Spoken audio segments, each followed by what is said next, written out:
All right, welcome in everybody. It is Monday night. Daniel is not here. We got a little one-on-one episode, but I could not be more excited. I was telling Konnor before this episode, we've kind of steered away from high school guys, but you know what, man? He is unique. He's elite. He is made for this. So with that being said, Konnor Griffin, how are you doing tonight?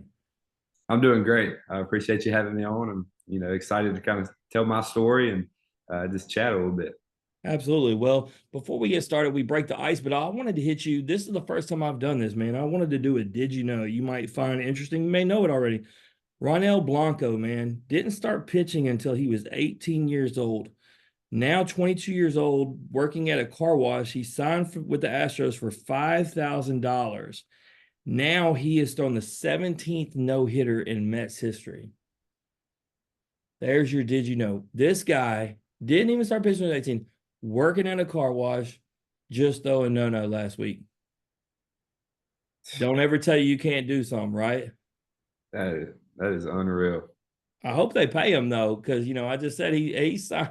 I don't even know how you can get away with signing for $5,000, but they did it. I hope he gets paid now. Like I might, I don't know, man. I'm not one of those people that likes to sit out, but I might be like, look, I'm gonna need a little more money before I throw this ball again.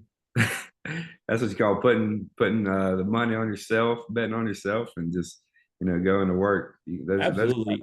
I love these guys. Obviously, I wouldn't even plan on saying that, but these guys that bet on themselves, I think of the first time, like since I've been covering it, the first time I was in Omaha for 2021 and Will Bednar, right?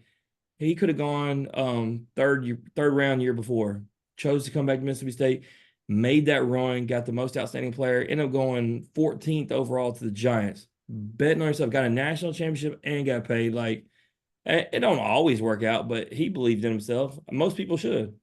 no doubt, no doubt. I mean, those guys love it. They really do. If they're gonna take the money like that and leave their families behind, they're gonna go out there, give it everything they got, and those are the competitors you want on the team, no doubt.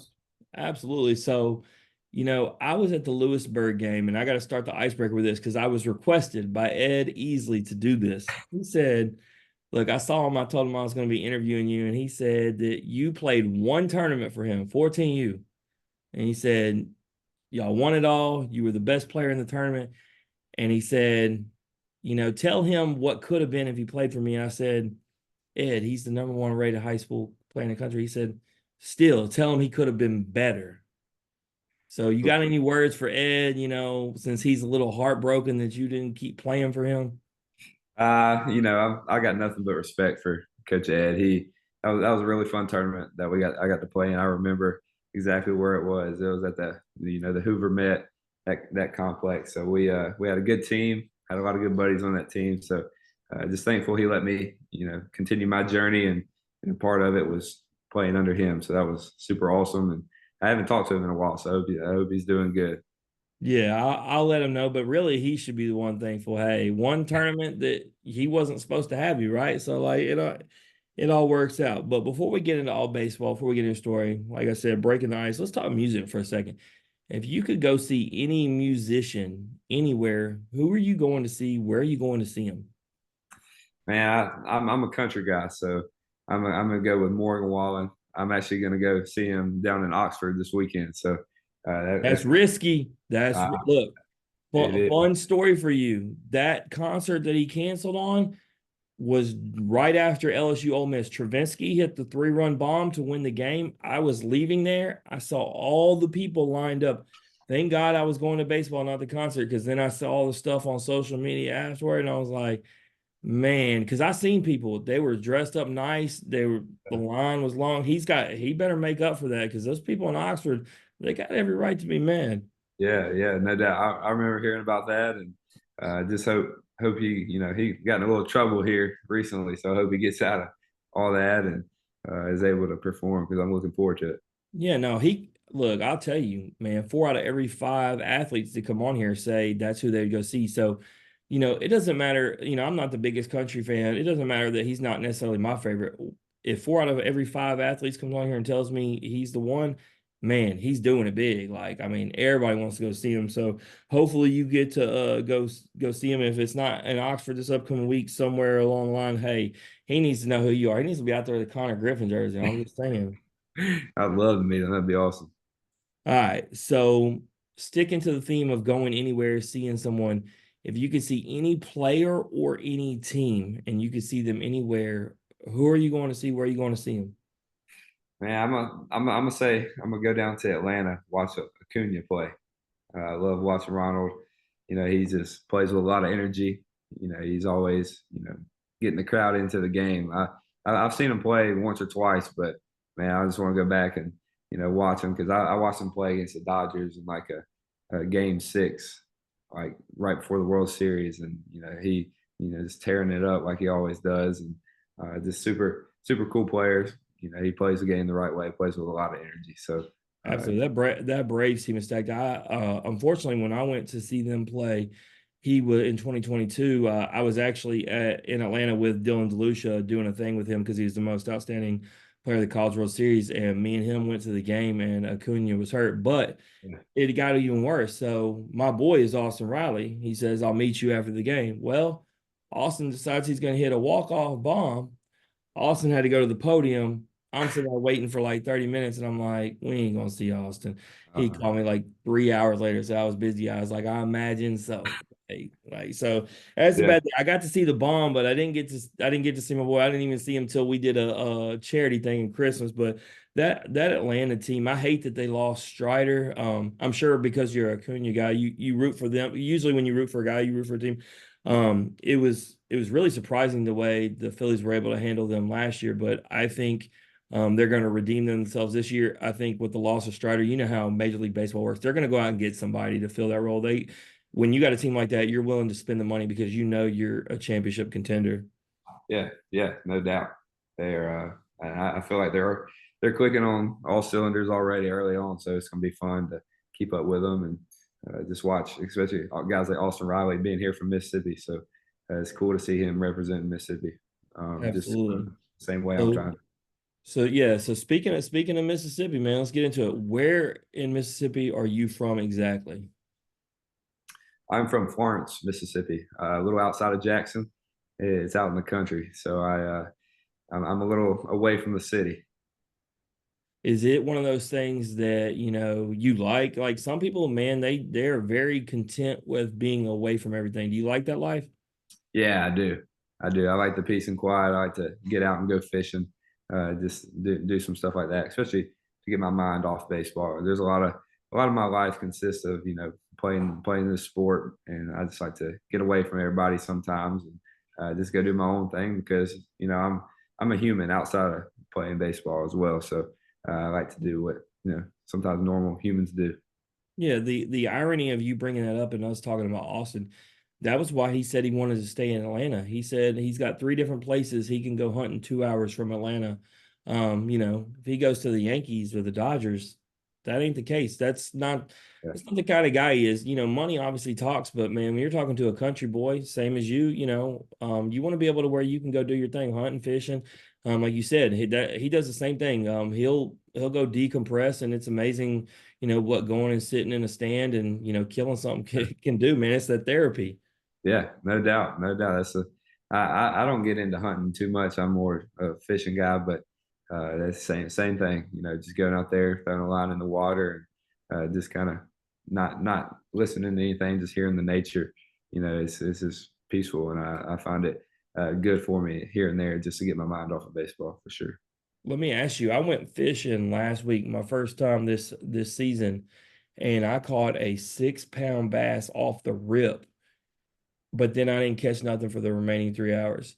And I'm good with that. But would you rather have a big catch in the beginning and set the bar high and then kind of be let down afterward, or would you rather caught like a bunch of small fish all day and consistently biting? Man, I'm gonna say catching fish all day, uh, catching one and just not catching much for the next 3 hours. That's tough.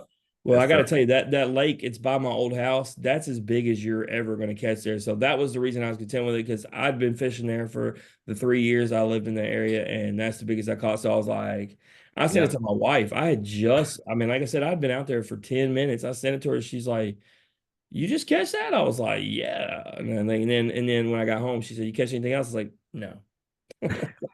I love it. I love it. Hey, good to catch the big ones though. Those are the best.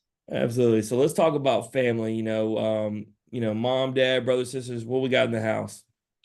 So I got two brothers and mom and dad. So it's a lot of boys around here. So we're always outside. Growing up, me and my brothers grew up together. We were always outside doing different stuff, playing wiffle ball. My mom, she works at a private school called First Pres here in Jackson. She just retired from a pretty big job, and she's able to do something a little smaller now. So it's good for her. And then my dad, he's a college softball coach at Belhaven in Jackson as well. So my dad, he's my baseball guy. He's the one that we trained together. He's been there for me, helped me become the player that I am today. And then my mom, she's the best. She's always cooking home cooked meals for me, just always there for me. And she's the one I can go to, outside of sports and just talk about life. She's the person I go to. And then, my brothers we're all really close. My older brother, his name is Cannon. He's working right now. He's out of high school, so it's hard to see him now. But just trying to take in the time that we do get to see each other on the weekends here and there. And then my little brother Caden, he he is a eighth grader and he's playing all three sports, kind of doing what I did. So it's cool to see him uh, kind of following in my footsteps. And I'm just trying to train him the best I can and give him the best advice. So really, really tight family around here, and couldn't be more thankful. Yeah, that's what I was going to ask you, and you kind of answered it already. I was going to ask if you took the opportunity to be able to pour in them because, I'll tell you, a lot of the athletes we come on here that are successful are that younger sibling that had the older one pour into them, and it's amazing. So it's one of those things when you're the older one, don't take it for granted because you see the success, and it's not even necessarily a brother to brother. It can be a sister to brother, whatever. But whoever the older sibling is, pushes them to be better. And it's amazing how a lot of times they'll be the better one because of it. Right. Yeah, no doubt. Like I remember days when me and my older brother were outside. We always played wiffle ball. That was our thing. So he, being 2 years older, he was always throwing harder to me, and I just learned to adapt playing against older guys, and that kind of helped me get to where I'm at. And I got beat up a few times, so I learned to be tough. That's part of it. What I'll ask you though, being three athletes, who is it dad? Is it mom and dad combined? Where's these athletics coming from? Because, y'all don't just become athletic out of nowhere. Where's it coming from? So I would say I'd say more of my dad. My mom, she played basketball and coached volleyball here and there, but she's sitting over here listening, so I gotta be Yeah, careful what. don't get mom upset now. But hey, look, I'll say this. You said she was a teacher. I don't worry. I seen the principal's list and stuff. I know what she gave you. No doubt. But no, my dad he played basketball, baseball growing up, so I would say I got my athletic side from his side of the family, but definitely a mixture of both for sure. Yeah. So, obviously mom and dad have an influence, but growing up outside of mom and dad, is there a professional athlete you're looking to? Is there a coach? Is there, older player? Who is it you're looking to? Who's your biggest influence outside your parents into your success on the baseball field? Yeah, so I would say that I read a lot of books that Tim Tebow writes. So I would say him. I got a few in my room that I've been reading through, just talking more of the mental side of sports.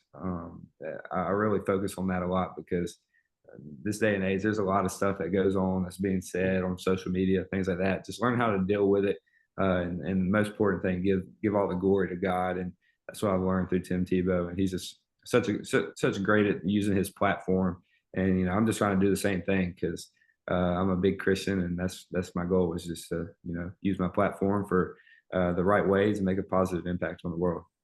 Yeah, I've been talking to your dad. I'm looking for an intern right now to run mine because you said it. And he told me that you were off social media, and that's the best advice I can give any athlete because not even just y'all with me, like same thing, Christ follower. I try to do, that's the reason why I do this podcast, try to give glory to God. But I get caught up in the foolishness, man, and I'll let people upset me, people who don't matter. And that's the best thing you could do. Don't get caught up in that. Basically, like a Paul Skeens or a Dylan Cruz do, right? They only do it to post the stuff that they need to do for their school or for their nonprofits. Outside of that, they'll never touch it. That would be my advice. And man, I'm trying to find somebody to get me off of it because, I'll be honest, like right here on air with you, I could have 20 people tell me how great it is. And all it takes is that one person to just try to tear me down, and I let them get in my head. You'd think I wouldn't at almost the age of 40, but I don't know, man. Sometimes people Yeah, just rub me wrong. So yeah. keep doing what you're doing, man. To be your age and already be, very smart about how you do that. And Tim Tebow, great influence. I've read his first book as well. And I'll tell you this, if you get to meet him in person, TV does not do justice. My dude, look, I've worked out for 22 years. My dude's yoked. He makes me feel small. Like Yeah, he's gonna give you a man handshake. I hope you get to meet him. You'll know what you know what I'm talking about. no doubt, no doubt. So let's talk, man. Obviously, I know where you go to high school. For those who don't know, where you go to school at. I go to Jackson Prep in Flowood, Mississippi. And shout out to Mason Nichols, who threw that game the other night while we talking about Jackson Prep. Gets the chance to start. I know you're obviously committed to LSU, but nonetheless, he's from there. Gets a chance to start, man. Looks really good. Makes Jackson Prep look good. Obviously, I'm familiar, but it's a private school, and y'all's athletics is not something to be taken lightly. Was it one of those things? When did the discussion become like that was going to be the school for you? Right before COVID hit, I was seventh grade. I was going to Florence Public School, so I was here in my hometown, and I just felt like like Jay Powell, who's the pitching coach over there, pitched in the big leagues for 10 years, and he just had so much knowledge. And I was playing with his son on a little travel team, and so he kind of was like, "Hey, come on over to prep. We'll take good care of you." There's a lot of college coaches that have come through there watching players. We have, a ton of players who are in D1 right now. So my goal was just to, go over there and get seen. So my eighth grade year, I transferred over, and I would say that's the best decision I've made. I've been able to get my name out there. There's been able to be around players like Mason, Riley Maddox, Will Gibbs, a bunch of players who are just, excelling at the higher levels. And I was able to be that young guy at practice, just looking up to those D1 commits, and just seeing how they go about their business and seeing what it takes. So it made me a better player for sure. And shout out to Mason, seeing him pitch so well the other day.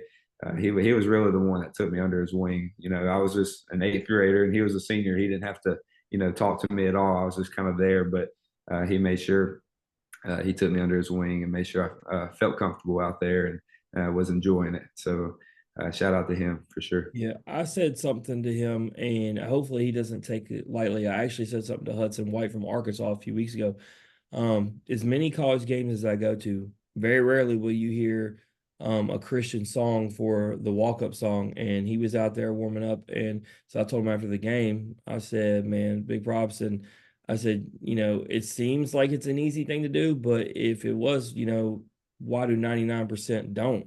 So I think it's a big statement when you do something like that. And the fact that, I've seen him also working with nonprofit and stuff like that. So it's no surprise that you tell me he's that guy. We've obviously had Riley on as a guest. I know how good a guy he is. He, overcame the adversity of the surgery, and he's came back and, even got to be the Friday night guy. So Yeah. definitely two guys to look up to. Just talks about, what y'all are doing over there.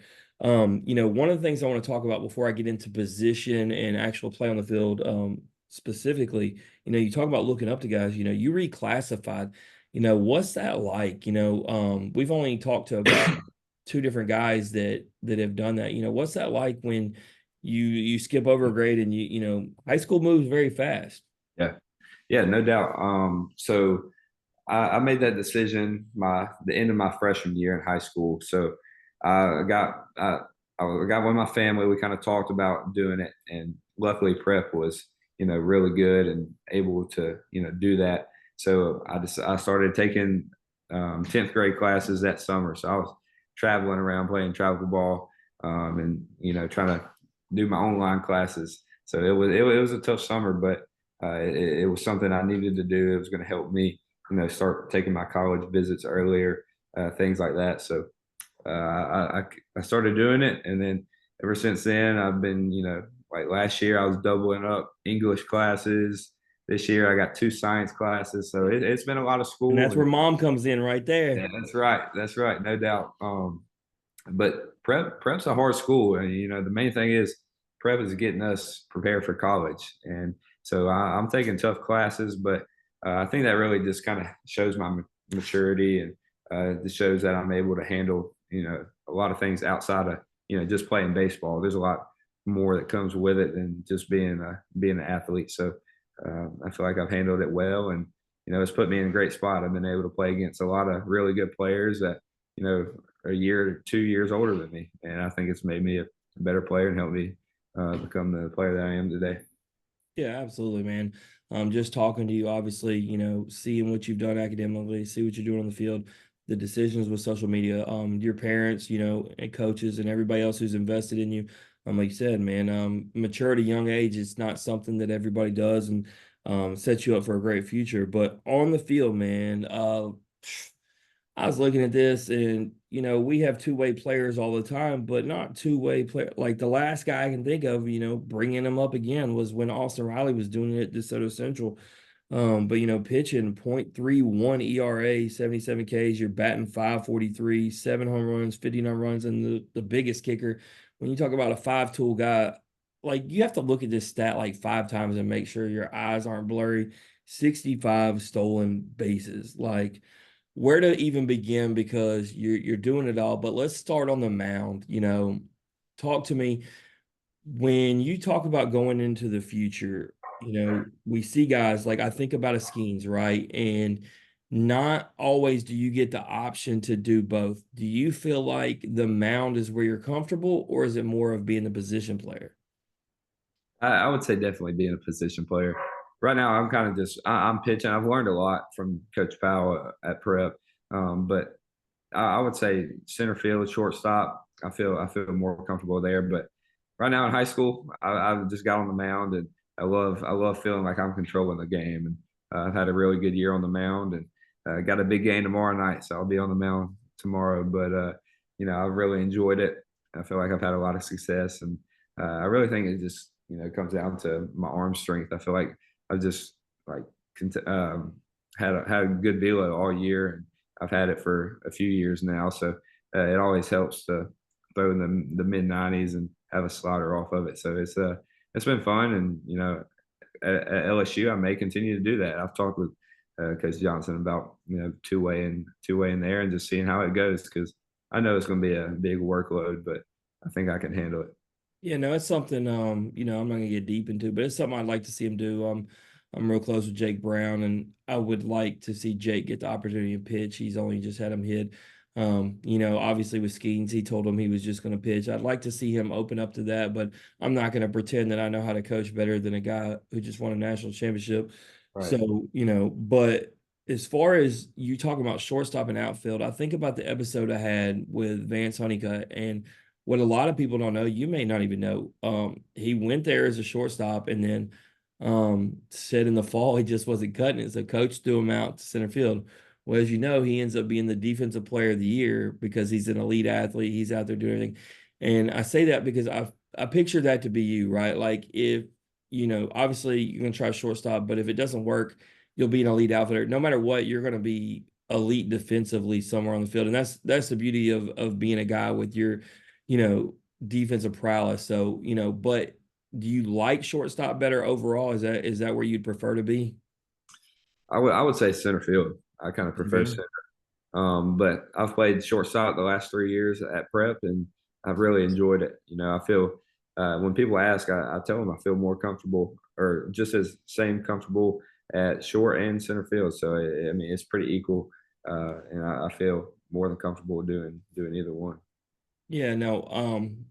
Charlie Condon, I've been watching him this year, and I like his approach, right? So he's played third, short, second, left, center, right.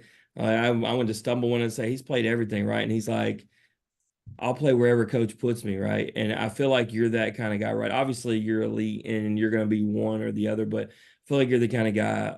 you know what, coach, I'll play whatever you want me to, and I'm going to play it to my best, and it's probably going to be the best. Yeah, no doubt. Whatever helps the team win, that's a mindset you got to keep. And uh, in the summer, that's playing for different coaches all the time and going through the summer circuit. You never knew where you were going to play, so you have to adapt quick and try to help your team win the best way you can. Yeah. So on the pitching, one of the things I don't like about when you read the perfect game or the PBR, all this stuff, velo, velo, velo, velo. All right, I know you throw in the mid 90s, but what I want to talk to you about is your other pitches, right? Because they spend so much time talking about that. There's a lot of kids that can throw 95. What I want to know, what are we looking like with the breaking stuff? Do you have a changeup in the arsenal? Talk to me about your pitches. Yeah, so I always go slider off my fastball, and I really think it's developed over the years. It was more of kind of like looking like a curveball for the past 2 years, but now I really having it come out same arm slot as fastball and just break it off at the last second. So I think that pitch is my best, and I feel comfortable throwing it. 3-1 counts, 3-2 counts, just because sometimes I feel like I have more control than with that pitch than the fastball at times, but. I also have a changeup, a good circle change as well. And I don't have a fourth pitch, and I'd like to, maybe start working on one because I know if I do two-way at LSU, that would be something I probably would need to have just because hitters are so good in SEC that you got to have more than three pitches. So, but right now it's just slider changeup, and then I don't throw two seam because my four seam it already has run on it anyway and my two seam really isn't much different. So I feel like I'm good with the fastball, just throwing four seams and getting that natural run. Yeah, and I like that you got the changeup in there. I refer to it kind of like in basketball, the mid-range jumper has became kind of a lost art. So is the changeup. It's amazing how many guys, think back to, Landon Sims, he threw four through that dominant year he had his sophomore season. And he's not the only guy. He's just the first guy I like to use because he was so dominant. A changeup is something that you need to have. You need to have that third pitches, hopefully, you develop even to four pitches if it's something you keep doing. Obviously, it just depends on where you end up and what they do with you. But I like to hear that you have the slider breaking, and I like to hear that you have the changeup. To talk about the stolen bases thing, when you're on base, when you got that kind of speed, what's the deal with coach? Is it one of those things that they give you the sign, or is it one of those things, Konnor, you take any base you want? Yeah, I don't know how many times I've actually looked at my coach over at third this year. So he's giving me the green light. So when I get on first, I'm dialed in on the pitcher, trying to get a big lead. So I know he trusts me, and he understands that I have the speed, and so he's not really ever giving me signs. It's just kind of go whenever you want to, which I'm thankful for because it's really helped me get to 65 whatever it is this season because I'll steal second, and then a pitch later, I'm going to third too. Just depends on what type of game we're in. If it's close, I may hold back a little bit. But if I got free reign, then I'm going to do it. And he's good with that because most of the time right now in high school ball, I'm safe pretty much every single time. But there's some good catchers that we've been playing in conference, so got having to think a little more about running on those guys. But uh, definitely been training really hard in the weight room. Definitely in the off season, working on being explosive, and it's really translated to the game. And just letting my athleticism take over. Yeah, no, I can tell you've been training the weight room. Already got a build, bringing back Charlie. Charlie talks to me all the time about how he's trying to get that build on. You already, are bigger than him in stature. And, it's one of those things, genetics, not just the weight room, because I don't think I got to tell you, Charlie's trying. It's just it's maybe he's gonna, hit that late growth spurt. I don't know, but you can definitely tell based upon your size and your strength that you're hitting the weight room. Let's talk about USA baseball for a second. There's nothing better than the opportunity to wear the red, white, and blue. Talk about your opportunity to be able to go out there and do that. Yeah, so I made the 18U team this summer. Last event of the summer, got invited to the trials, and I knew going into the trials that I had a good shot of making the team. I just had to go out and perform, and so luckily I had a great first game. Came out first AB, or it was second AB. Ended up hitting a home run, which there's no better feeling when you're trying to make a team and hitting a home run. So had a great 3 or 4 games at the trials, and I ended up making that team and going over to Taiwan. And my biggest goal of the summer was to make that USA team. So it was definitely an honor getting to put on that jersey, and I still get chills thinking about it. Just how cool it was. I didn't really understand how much it meant to some guys when the national anthem played, but hearing some of the coaches' stories and telling us about their grandparents and things like that who just gave their lives for our country, it's really cool. And even hearing the national anthem at our games, I think about everything they said, and uh, this a really cool experience for sure. And getting to play against those other countries, they got some talent. We struggled over there when I feel like we had one of the best teams, and we had every chance we wanted to go there and win it all. But I really didn't feel. I feel like we didn't play as a team, and it kind of came back to hurt us in the end. But still a super cool experience. Very thankful that the coaches believed in me to go over there and do our thing. So it was super cool. Very fun event for sure.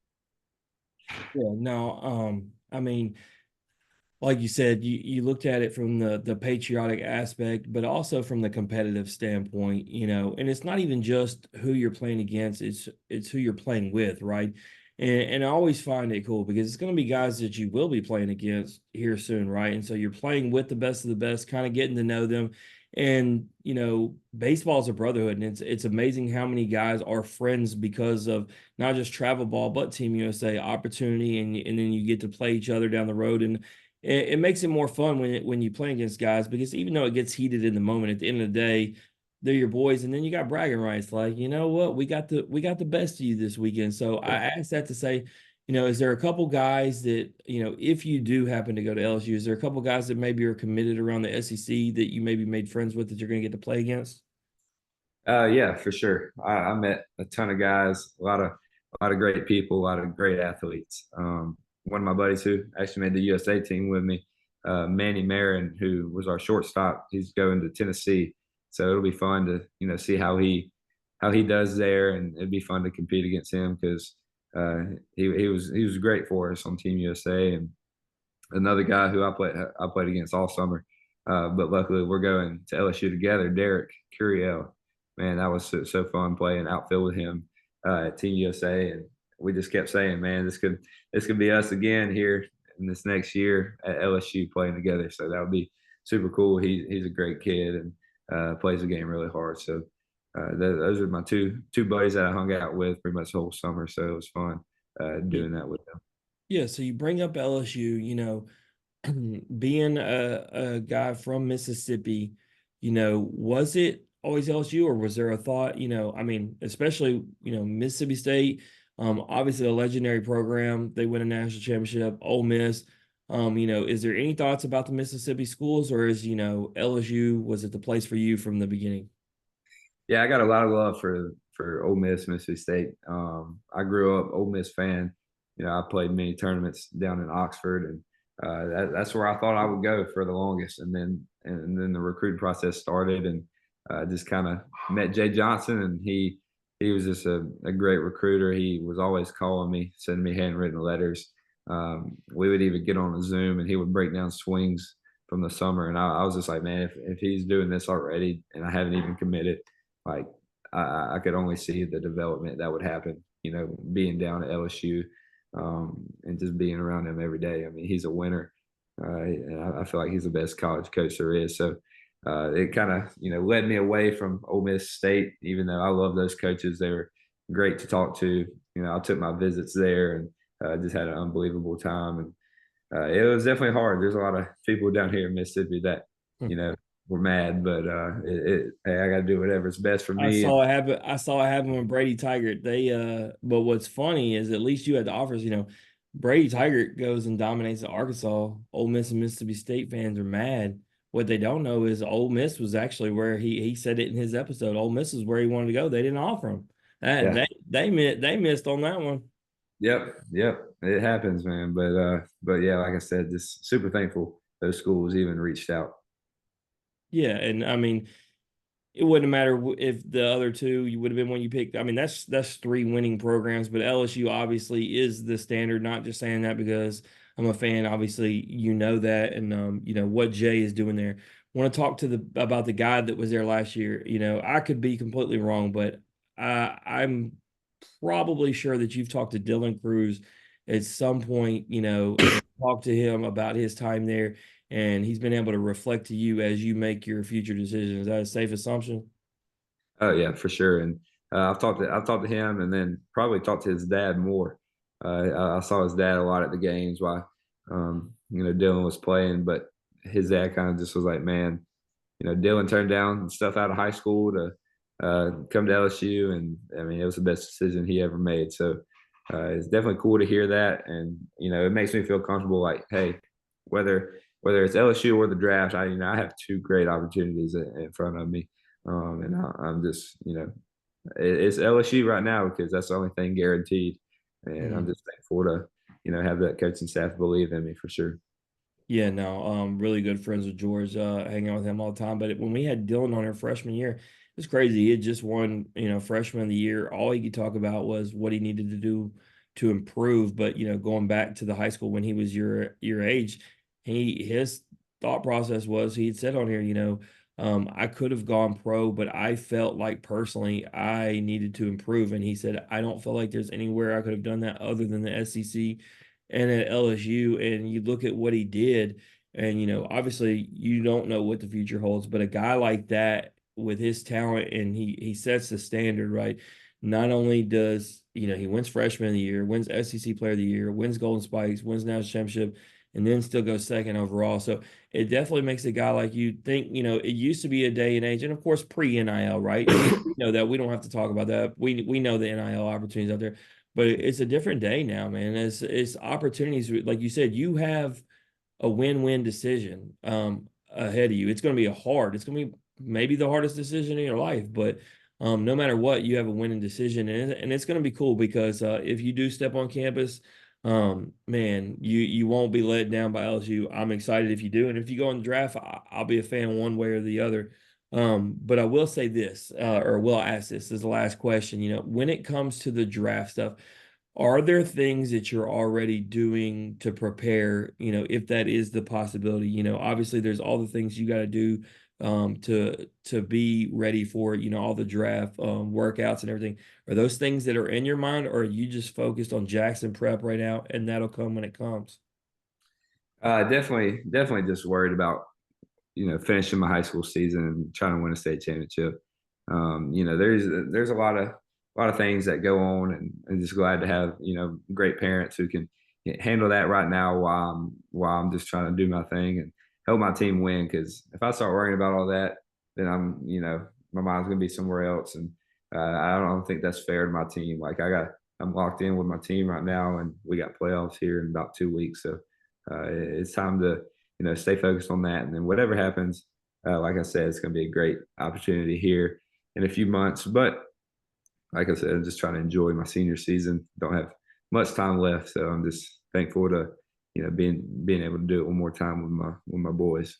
Yeah, no doubt. Go out there and get that championship. Like I said, I wasn't gonna try to make the case. I will say Luke Holman just texted me. We were talking about the Survivor game, but I told him I was talking to you. He said go to LSU. So there you got it. Luke did the pitch for me, not me. Um, Love it. but with that, we're gonna play the game that we play with every guest, and then let you get out of here. It's called This or That. You down to play? Sounds good. All right, This or That is brought to you by Chinook Ceadery, 8 flavors mild to wild. You ever had them, Connor? Never had them. Oh man. Well, if you do go to LSU, they are in the dugout. But if you you know what, as a matter of fact, I'm not gonna say it. I want to get them sent to you. I'm gonna make sure Chinook sent. There's nothing illegal about it. I'll make sure the whole Jackson prep team has them for the playoff run. You'll get the 8 flavors, then you get back to me. Let me know what you think is the best. I will tell you right now. I think the cinnamon toast is where it's at. My host thinks it's the smokehouse barbecue. Can't go wrong with it. If you want to know what Paul and Dylan think, they're all about that Parmesan pepper. So, but let's go grill out or go out to eat. Grill out. All right. Would you rather have a nice house or a nice car? Nice house. All right. Would you rather trip and fall in public, or would you rather pass gas in public? Probably trip and fall. Ah, Trip and the fall. first one, I don't know, man. For guys, I feel like we just feel better passing. I trip and fall is embarrassing. Yeah, yeah. I don't know. I don't know. Probably trip and fall for me. If you trip and fall at Jackson Prep, you're probably gonna have like five people trying to pick you up. Like, hey man, you gonna be good to pitch Yeah, tonight? Like, yeah. That's right. all right, purple or gold uniforms? Mm, probably purple. Yeah, I'm a gold fan, but what happened was, talking about Paul Skeens, purple meant Paul Skeens last year, and it got to be where I was just excited about purple and it just kind of carried over this year, and then you got Luke Holman doing it. So I don't know, but you can't Yeah, you can't go wrong. LSU, that's why they don't have to do the black jerseys and all those other alternates like everybody else. Your traditional colors are just elite, so you don't have to do all that. right. All right. Sports radio or sports podcast? And if you say sports radio, I won't be offended, I promise.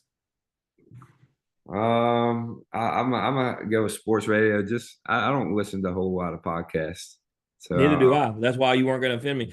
A lot of people like sports podcasts because they can pick specific subjects. The radio, you don't get to pick. But with that, I just kind of, when I'm in the car, I just let it ride and whatever they're talking about. I'm into sports in general, unless they're talking about, a topic they've beat to death. I'm usually good with it. So, like, if you get in right now, they're talking WNBA draft and yeah. then stuff like that. I'm good with it. So I'm like you. All right, next question, though, I'll judge you. Uh, Justice League or the Avengers?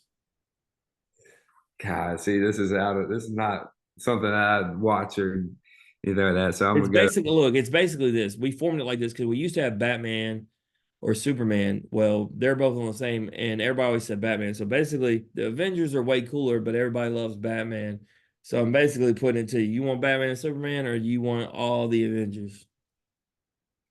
I'm gonna say the Avengers. See, that's what I'm saying. That's what I'm saying. It's Hulk, Thor, all Yeah, that stuff. yeah, yeah. Captain America. You seem like a cap. You wear the red, white, and blue. You do everything the right way. You are Captain America. What am I talking about? All right. Would you rather strike out 20 in a game or hit 3 home runs? Hit 3 home runs. All right. What about hit a home run or rob a home run off the wall? Man, I'm gonna go rob a home run.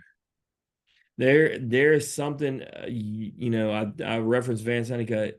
He said it best, man. You put that glove over the wall and you took something from somebody, it just hits different. Yeah, no doubt.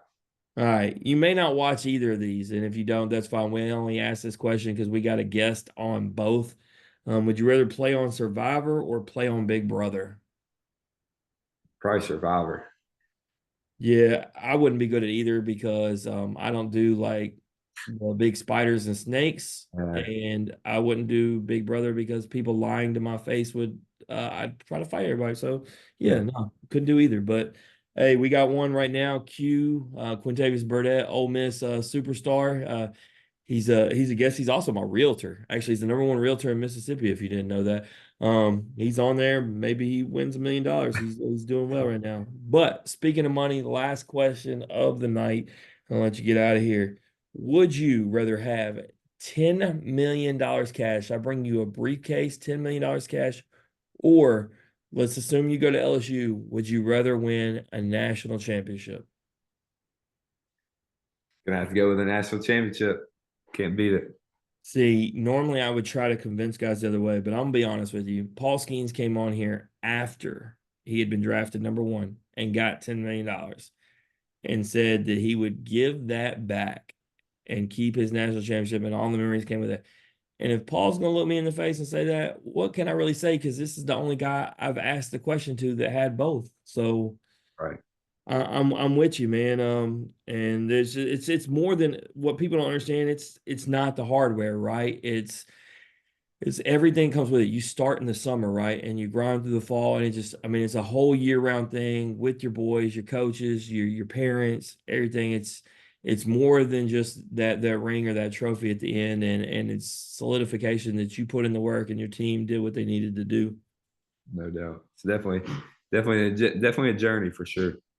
All right. Well, before I let you out of here, plug and promote. Since you're not big on the social media scene, usually we plug and let's ask about Jackson Prep. You said, you got games coming up. Plug because I know that y'all broadcasters, who are you playing next? Where are you gonna be at? We were playing Presbyterian Christian School tomorrow night, 6:30 at Jackson Prep. So if you go to jacksonprep.live, you can watch an online version. Or if you're from Mississippi, come show out. We'll put on a show for you. Yeah, no doubt.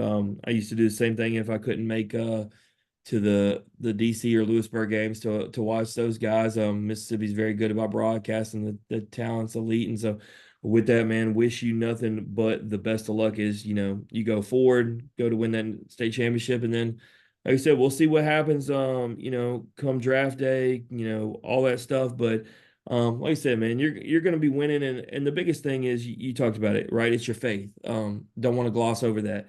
Um, you're going to follow whatever plan God has for you and, what your family instills in you. And so I see nothing but success for you going forward. Well, I appreciate it. This has been fun, and just trying to share my journey. It's been a Just a long start. ride. It's just a start, man. That's Hey, right. That's right. it's gonna be a fun road one way or the other. So hey, just don't change who you are. Keep being who you are, grinding, nose to the ground and being humble. You're humble. You're not sitting there building yourself up even with all the projections. So just don't change who you are. Everything will work out just fine. No doubt. No doubt. All glory to God for sure. Absolutely. That's Konnor Griffin, everybody. If you like hearing his story or you just like hearing Average Joe's talk X's and O's, please like and share the podcast on Facebook, retweet us on Twitter, listen and subscribe on Apple, Spotify, and Anchor. As always, comments, ratings, hugs, loves, feedback, all that good stuff is welcome. We'll see everybody back in like 10 minutes. I'll have Daniel with me. We're going to be talking to Jillian Albiati. And Konnor, I'm going to tell you, man, she is the first ever girl to play a baseball and softball game in the same day in Division 1. Crazy stuff. I can't wait to hear it. She's a pitcher too, dude. Like how, like I don't even begin to know what that's like to throw overhand and underhand in the same day, but we're gonna find out, Konnor. I'll be tuned in, and I'm interested to hear what that's about. Absolutely. Well, with that being said, strong bodies, sharp minds, grit and grind all the time. We are out.